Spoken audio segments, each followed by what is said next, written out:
നമസ്കാരം. ഞാൻ ബിജീഷ് വള്ളൂർ. നമുക്ക് Nifty, bank Nifty, fin Nifty എന്നതൊക്കെയാണ് സംഭവിച്ചിരിക്കുന്നത്. വരും ദിവസങ്ങളായാലും നമുക്ക് നിഫ്റ്റി, ബാങ്ക് നിഫ്റ്റി, ഫിൻ നിഫ്റ്റിനെ എങ്ങനെ മാനേജ് ചെയ്യാം. നിഫ്റ്റി ഇന്ന് ഓപ്പൺ ചെയ്യുന്ന ഒരു ഗ്യാപ്പ് അപ്പ് ഓപ്പണിംഗ് ആയിരുന്നു. നമ്മളിപ്പം പറയാറുള്ളതാണ്, ഗ്യാപ്പ് അപ്പ് ഓപ്പണിംഗ് ആണെങ്കിൽ ഏതൊരു ലെവലിലാണെന്ന് ശ്രദ്ധിക്കുക. റെസിസ്റ്റൻസിന്റെ ഒരു താഴെയാണ്. റെസിസ്റ്റൻസിന്റെ ഒരു താഴെ ഒരു ഗ്യാപ്പ് അപ്പ് ഓപ്പണിംഗ് ഷോർട്ട് സെല്ലിനാണ് സാധ്യത. ഷോർട്ട് സെല്ലിന്റെ ഒരു ഓപ്പർച്യൂണിറ്റി ചെറിയ ടൈം ഫ്രെയിലും വലിയ ടൈം ഫ്രെയിലും വന്നാൽ യൂട്ടിലൈസ് ചെയ്യാം. നമ്മൾ കഴിഞ്ഞ ദിവസത്തെ അപ്ഡേറ്റിൽ നമ്മൾ സൂചിപ്പിച്ചിരുന്നതാണ്. മാത്രമല്ല 22,300 ബ്രേക്ക് ചെയ്തപ്പോൾ വീക്ക്നെസ് ആയിരുന്നു, കൂടുതൽ വീക്ക്നെസ് ആയിരുന്നു.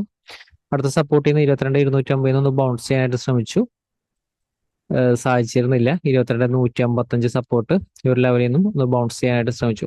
പക്ഷെ നമ്മൾ നിഫ്റ്റിയെ കുറിച്ച് നമ്മൾ പറഞ്ഞിരിക്കുന്ന കഴിഞ്ഞ ദിവസം ഒരു വീഡിയോ ശ്രദ്ധിച്ചാൽ വളരെ ക്ലിയർ ആയിട്ട് നിങ്ങൾക്ക് കാര്യങ്ങൾ മനസ്സിലാവും. ഇന്നത്തെ ഒരു മാർക്കറ്റിന്റെ ഒരു മൊമെന്റം കണ്ടു കഴിഞ്ഞാൽ മനസ്സിലാവും. മെയിൻ ആയിട്ടൊരു ബൈ ഏരിയ എന്ന് പറയുന്നത് 22,100 താഴെയാണ്. നമ്മൾ കഴിഞ്ഞ ദിവസത്തെ ഇതിൽ സൂചിപ്പിച്ചായിരുന്നു 22,100 സപ്പോർട്ട്. പക്ഷെ മെയിൻ ആയിട്ടുള്ള ഒരു സപ്പോർട്ട്, ഇമ്പോർട്ടന്റ് സപ്പോർട്ട് വരുന്നത് 22,100 താഴെയാണ് സപ്പോർട്ട് എന്ന് നമ്മൾ സൂചിപ്പിച്ചിരുന്നു. അപ്പൊ ഈ ഒരു സപ്പോർട്ട് ഹോൾഡ് ചെയ്ത് 22,110 മുകളിലേക്ക് സസ്റ്റെയിൻ ചെയ്താൽ ബൈയുടെ ഒരു ഓപ്പർച്യൂണിറ്റിയാണ്. നമ്മൾ കഴിഞ്ഞ ദിവസത്തിൽ വ്യക്തമായി പറഞ്ഞാണ് മെയിൻ ആയിട്ടുള്ള ഒരു സപ്പോർട്ട്. നിഫ്റ്റിയെ കുറിച്ച് നമ്മൾ പറഞ്ഞു ഓൾറെഡി ഒരു ബൈ സെന്റിമെന്റിലാണ്. 22,100 മെയിൻ ആയിട്ടുള്ള സപ്പോർട്ട്. ആ ഒരു ലെവലിൽ എത്തുമ്പോൾ അവിടെ നിന്ന് ഒരു ബയേഴ്സ് വരാനായിട്ടുള്ള ഒരു സാധ്യത വളരെ കൂടുതലാണ്. ആ ഒരു ലെവലിൽ നിന്നാണ് അവസാനത്തെ ഒരു സെക്ഷനിലായാലും വലിയൊരു മൊമെന്റം മാർക്കറ്റിൽ വന്നിരുന്നത്. അപ്പോൾ റൈറ്റ് ആയിട്ടുള്ള ഒരു മൊമെന്റം എപ്പോഴും റൈറ്റ് ആയിട്ടുള്ള ഒരു സപ്പോർട്ടിൽ നിന്നാണ് വരിക, നമ്മൾ എപ്പോഴും പറയാറുള്ളതാണ്. അപ്പോൾ മെയിൻ ആയിട്ടുള്ള ഒരു സപ്പോർട്ടിൽ നിന്നാണ് ഈ ഒരു ബൗൺസ് വന്നത്. പക്ഷെ അവസാനത്തെ ഒരു 1 അവറിലാണ് ഈ ഒരു മൊമെന്റം മാർക്കറ്റിൽ വന്നിരുന്നത്. വളരെ ഫാസ്റ്റ് ആയിട്ടുള്ള ഒരു മൂവ്മെന്റ് ആയിരുന്നു മാർക്കറ്റിൽ വന്നിരുന്നത്. അതുപോലെ തന്നെയാണ് ഫിൻ നിഫ്റ്റിയുടെ കേസും. ഫിൻ നിഫ്റ്റിയിലും നമ്മൾ മെയിൻ ആയിട്ടുള്ള ഒരു സപ്പോർട്ട് പറഞ്ഞായിരുന്നു 21,145. ഈ ഒരു സപ്പോർട്ടാണ് മേജർ ആയിട്ടുള്ള ഒരു സപ്പോർട്ട്. ഈ ഒരു സപ്പോർട്ട് ഹോൾഡ് ചെയ്തിട്ടാണ് ഫിൻ നിഫ്റ്റിയിലും ബൈ വന്നിരിക്കുന്നത്. ഇപ്പൊ ഫിൻ നിഫ്റ്റിയിൽ ഇന്നത്തെ ഒരു ഓപ്പണിംഗ് നോക്കുക, റെസിസ്റ്റൻസിന്റെ താഴെയാണ്. ചെറിയ ടൈമിലെ ഷോർട്ട്സിന്റെ ഒരു ഓപ്പർച്യൂണിറ്റിയാണ്. ഇവിടെ ബൈനെ കുറിച്ച് ചിന്തിക്കരുത്. 22,310 ബ്രേക്ക് ചെയ്തപ്പോൾ ഷോർട്ട്സിന്റെ ഒരു ഓപ്പർച്യൂണിറ്റി. എക്സാക്റ്റ് ആയിട്ട് മാർക്കറ്റിനെ വളരെ എക്സാക്റ്റ് ആയിട്ട് മാനേജ് ചെയ്യാൻ പറ്റുന്നത് ശ്രദ്ധിക്കുക. ബാങ്ക് നിഫ്റ്റി നോക്കി കഴിഞ്ഞാലും ബാങ്ക് നിഫ്റ്റിയുടെ ഇതിലും കാണാം. എപ്പോഴും റൈറ്റ് ഒരു സപ്പോർട്ട് കണ്ട, റൈറ്റ് റെസിസ്റ്റൻസിന്റെ താഴെയാണ് ഇത് ഓപ്പണിംഗ്. റെസിസ്റ്റൻസിന്റെ താഴെ എപ്പോഴും ഷോർട്ട്സിന്റെ ഒരു ഓപ്പർച്യൂണിറ്റിയാണ്. അപ്പൊ എന്നും പറയുന്ന ഒരു പ്ലാനുകൾ ശ്രദ്ധിക്കുക.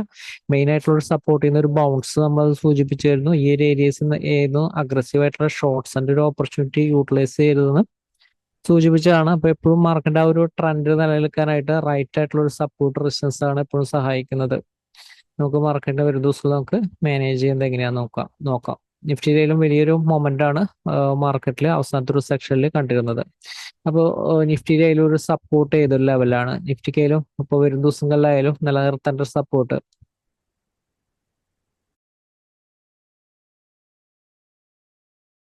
ഈ ഒരു സപ്പോർട്ടുകളൊന്ന് ശ്രദ്ധിക്കുക, മാനേജ് ചെയ്യേണ്ട രീതി ശ്രദ്ധിക്കുക.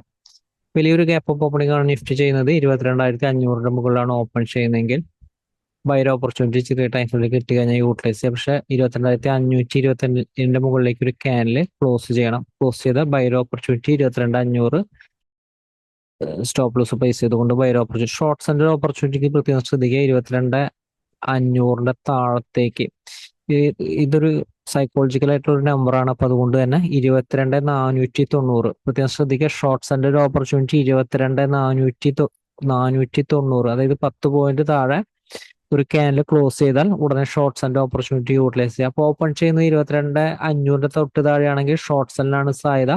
520 മുകളിലേക്ക് സസ്റ്റെയിൻ ചെയ്യാതെ ബൈർ ഓപ്പർച്യൂണിറ്റി യൂട്ടിലൈസ് ചെയ്ത് സപ്പോർട്ട് 22,440 ആണ് സപ്പോർട്ട് വരുന്നത്. 22,410 ഒരു മുകളിലാണ് ഓപ്പൺ ചെയ്യുന്നതെങ്കിൽ 22,440 റെസിസ്റ്റൻസ് ആണ്. 440 മുകളിലേക്ക് ഒരു ക്യാനിൽ സസ്റ്റെയിൻ ചെയ്യാതെ ബൈർ ഓപ്പർച്യൂണിറ്റി യൂട്ടിലൈസ് ചെയ്ത് 410-440 ഇടയിലാണെങ്കിൽ ഈ ഒരു ഏതെങ്കിലും ഒരു റേഞ്ചിലേക്ക് ബ്രേക്ക് ചെയ്യാതെ buyer opportunity short sent opportunity utilise ചെയ്ത് 410 ഒരു താഴെ ഒരു ക്യാൻഡിൽ ക്ലോസ് ചെയ്താൽ ഷോർട്ട്സിന്റെ ഓപ്പർച്യൂണിറ്റി യൂട്ടിലൈസ് ചെയ്യുക. പക്ഷേ 22,365 സപ്പോർട്ടാണ്. നമ്മുടെ തൊട്ടടുത്തൊരു സപ്പോർട്ട് റെസിസ്റ്റൻസ് ലെവലുകൾ നൽകിയിട്ടുണ്ട്, പ്രത്യേകം ശ്രദ്ധിക്കുക. മാർക്കറ്റ് സഡൻ ആയിട്ടുള്ളൊരു മൊമെന്റ് ആണ് വരുന്നതെങ്കിൽ ഈസി ആയിട്ട് ഈ സപ്പോർട്ട് റെസിസ്റ്റൻസ് ബ്രേക്ക് ചെയ്ത് പോകും, അല്ലെങ്കിൽ ക്വിക്കായിട്ട് പ്രോഫിറ്റ് ബുക്കിംഗ് നടത്തുക. സ്ലോവിലാണ് ഈ ഒരു സപ്പോർട്ട് റെസിസ്റ്റൻസ് വർക്ക് ചെയ്യുന്നതെങ്കിൽ ക്വിക്കായിട്ടുള്ള ഒരു പ്രോഫിറ്റ് ബുക്കിംഗ് നടത്തുക. ഓപ്പൺ ചെയ്യുന്നത് 22,365 സപ്പോർട്ടിനോട് താഴെയാണെങ്കിൽ, ഗ്യാപ് ഡൗൺ ഓപ്പണിംഗ് ആണെങ്കിൽ ക്വിക്കായിട്ടുള്ള പ്രോഫിറ്റ് ബുക്കിംഗ് വരും. ഷോർട്ട്സിന്റെ ഓപ്പർച്യൂണിറ്റി ചെറിയ ടൈം ഫ്രെയിമിന്റെ ലോ എങ്കിലും താഴത്തേക്ക് ബ്രേക്ക് ചെയ്യണം. ചെറിയ ടൈം ഫ്രെയിമിന്റെ ലോ താഴത്തേക്ക് ബ്രേക്ക് ചെയ്താൽ ഷോർട്ട്സിന്റെ ഓപ്പർച്യൂണിറ്റി യൂട്ടിലൈസ് ചെയ്യാം. 22,330 തൊട്ടടുത്ത സപ്പോർട്ടുകളുണ്ട്. ഞാൻ ജസ്റ്റ് ഈ ഒരു സപ്പോർട്ടുകളൊക്കെ നിലനിൽക്കാൻ സാധ്യമായിട്ടുള്ള സപ്പോർട്ടാണ്. പക്ഷെ മാർക്കറ്റിൽ വോളി ഉണ്ടെങ്കിൽ ഈ ഒരു സപ്പോർട്ട് ഈസി ആയിട്ട് ബ്രേക്ക് ചെയ്ത് പോകും. അപ്പൊ അതുകൊണ്ട് നിങ്ങൾക്ക് മനസ്സിലാകും, ട്രേഡ് ചെയ്യുമ്പോൾ മനസ്സിലാകും വളരെ ഈസി ആയിട്ട് ഇത് ഷോർട്ട്സിന്റെ ഓപ്പർച്യൂണിറ്റിയാണ് യൂട്ടിലൈസ് ചെയ്യുമെങ്കിൽ വളരെ ഈസി ആയിട്ട് ഇത് താഴത്തേക്ക് ബ്രേക്ക് ചെയ്ത് പോകും. ഇവിടെ ലോവർ ലെവൽ സപ്പോർട്ട് വരുന്നത് 22,300 താഴെയാണ്, 22,285 താഴെയാണ്. ഈ ഒരു സപ്പോർട്ട് ലെവൽ ഹോൾഡ് ചെയ്യുന്നുണ്ടെങ്കിൽ നമുക്ക് ബൈയുടെ ഒരു ഓപ്പർച്യൂണിറ്റി യൂട്ടിലൈസ് ചെയ്യാവുന്നതാണ്. 22,330 റെസിസ്റ്റൻസ് വരുന്നത്. അപ്പൊ അതിന് താഴെ 22,250 സപ്പോർട്ട് വരുന്നത്. അപ്പൊ 22,250 താഴെ വീക്ക്നെസ് ആണ്. ഷോർട്ട്സിന്റെ ഒരു ഓപ്പർച്യൂണിറ്റി ചെറിയ ടൈം ഫ്രെയിമിൽ കിട്ടിക്കഴിഞ്ഞാൽ യൂട്ടിലൈസ് ചെയ്യാം. ഇതിന്റെ താഴെ ഓപ്പൺ ചെയ്താൽ വീക്ക്നെസ് ആണ്. എപ്പോഴും ശ്രദ്ധിക്കുക, ഓപ്പൺ ചെയ്യുന്നത് സപ്പോർട്ടിലാണ്. 22,250 സപ്പോർട്ടിലാണ്. 22,285 മുകളിലേക്ക് ഒരു ക്യാൻഡിൽ ക്ലോസ് ചെയ്താൽ ബൈർ ഓപ്പർച്യൂണിറ്റി യൂട്ടിലൈസ് ചെയ്യാം. 22,250 സ്റ്റോപ്പ് ലോസ് പ്ലേസ് ചെയ്തുകൊണ്ട് ബൈർ ഓപ്പർച്യൂണിറ്റി യൂട്ടിലൈസ് ചെയ്യാം. 22,330 ടെസ്റ്റ് ചെയ്യും. 330 മുകളിലും സസ്റ്റെയിൻ ചെയ്താൽ അടുത്തൊരു റെസിസ്റ്റൻസും ടെസ്റ്റ് ചെയ്യും.